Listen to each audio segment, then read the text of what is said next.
Brought to you by TechnoSpark 20 series smartphones. I'm superhuman.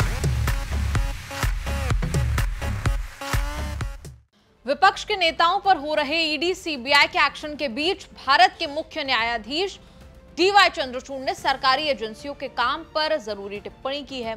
CBI के स्थापना दिवस के मौके पर स्पीच दे रहे चंद्रचूड़ ने कहा कि जांच एजेंसियां बहुत सारा काम कर रही हैं, लेकिन नतीजा नहीं निकल रहा।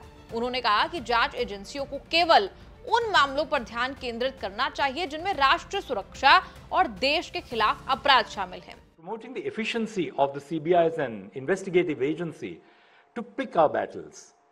I think we have perhaps been spreading our investigative agencies too thin over the years, despite the rapid change in the environment. Our premier investigative agencies must concentrate their attention and efforts on that class of crime which truly threatens the security of the nation, public order, or the economic health of the nation. It is imperative to prioritize ethical considerations in the utilization of these technologies as well.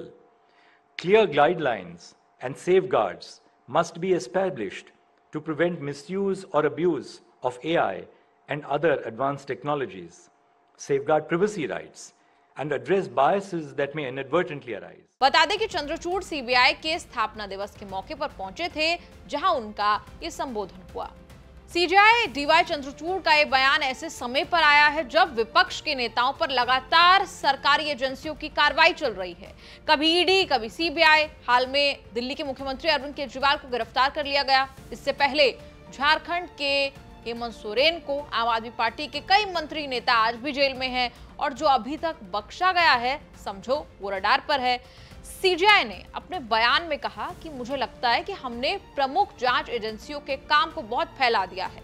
उन्हें केवल उन चीजों पर ध्यान केंद्रित करना चाहिए जो राष्ट्रीय सुरक्षा और देश के खिलाफ आर्थिक अपराधों से संबंधित है। साथ ही सीबीआई ने सुझाव देते हुए कहा कि जांच प्रक्रिया को डिजिटल बनाना जरूरी है, जो एफआईआर दाखिल करने से शुरू होनी चाहिए। उन्होंने कहा कि मामले ज्यादा हैं जिसकी वजह से देरी होती है। देरी को कम करने के लिए टेक्नोलॉजी का लाभ उठाने की जरूरत है। चंद्रचूड़ ने कहा कि सीबीआई को भ्रष्टाचार विरोधी जांच एजेंसी के रूप में अपनी भूमिका के अलावा अलग प्रकार के आपराधिक मामलों की जांच करने के लिए कहा जा रहा है। इस वजह से सीबीआई पर अपने आदर्श वाक्य पर खरा उतरने की जिम्मेदारी बढ़ जाती है। इस दौरान मुख्य न्यायाधीश ने आर्टिफिशियल इंटेलिजेंस के इस्तेमाल की भी बात कही। उन्होंने कहा कि इससे न्याय के क्षेत्र में क्रांति लाई जा सकती है। सीबीआई ने इस बात को भी अंडरलाइन किया कि कैसे टेक्नोलॉजी ने अपराध के दायरे को बदल दिया और जांच करने वाले अब इस जटिल चुनौती का सामना कर रहे हैं। मार्च 2022 में लोकसभा में दिए गए जवाब में वित्त मंत्रालय ने बताया था कि साल 2004 से 14 तक ईडी ने 112 जगहों पर छापेमारी की और 5000 करोड़ की संपत्ति जब्त की, लेकिन 14 से 22 के 8 सालों के बीजेपी के शासनकाल में 3000 से ज्यादा रेड जो है वो हुई और लगभग 1 लाख करोड़ की संपत्ति अटैच की गई। इंडियन एक्सप्रेस के मुताबिक पिछले 8 साल में विपक्षी नेताओं के खिलाफ ईडी के मामले 4 गुना बड़े हैं।